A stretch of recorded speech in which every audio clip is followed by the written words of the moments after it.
নমস্কাৰ, মোৰ নাম ৰিংকু তালুকদাৰ। মই এইমাত্ৰ এটা ভিডিঅ' চালোঁ ডিম্পু বৰুৱাৰ।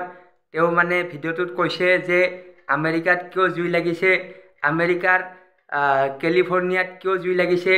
তেওঁ মানে ভিডিঅ'টোত ধুনীয়াকৈ বুজাই দিছে, তেওঁ কাৰণবোৰ কৈছে।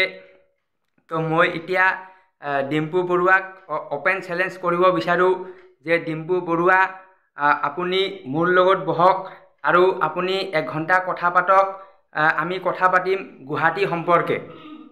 গুৱাহাটীখন অতীতত কি আছিল, বৰ্তমান কি হৈছে, সেই বিষয়ে আমি 1 ঘণ্টা কথা পাতিম।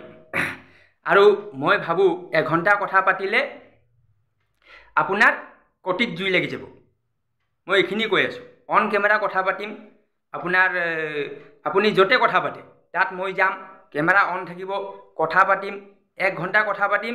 1 ঘণ্টাত আমি গুৱাহাটীৰ হিষ্ট্ৰীৰ বিষয়ে আলোচনা কৰিম, গুৱাহাটীৰ ইতিহাসৰ বিষয়ে আলোচনা কৰিম, গুৱাহাটীৰ সকলো সমস্যাক লৈ আলোচনা কৰিম, গুৱাহাটীৰ সকলো সমাধান লৈ আলোচনা কৰিম, A to Z আলোচনা কৰিম। চাওক, এইটোত আপোনাৰ গম পোৱা যাব যে আপুনি কিমান মানে জানে। আপুনিতো আমেৰিকাক লৈ ভিডিঅ' বনাইছে, তো সেই হিচাপত আপুনি বহুত জানে। তো এইটো মই অপেন চেলেঞ্জ কৰি আছোঁ, অন কেমেৰা কৈ আছোঁ, অন এয়াৰ কৈ আছোঁ। গুৱাহাটী সম্পৰ্কে আপুনি কি জানে? তো আমি দুইজন অন কেমেৰা থাকিম, অসমৰ ৰাইজে চাই থাকিব। 1 ঘণ্টা, বেছি সময় নহয়, 1 ঘণ্টা 60 মিনিট। 60 মিনিটত আপোনাৰ মানে পেন ভিজি যাব। মই এইটো কৈ আছোঁ, মই বেছি কথা নকওঁ। তো এইটো হ'ল ভিডিঅ', সৰু ভিডিঅ'টো চাওক, চাই কিনে শ্বেয়াৰ কৰক।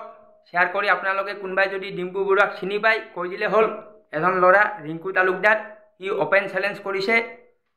ঠিক আছে, ধন্যবাদ।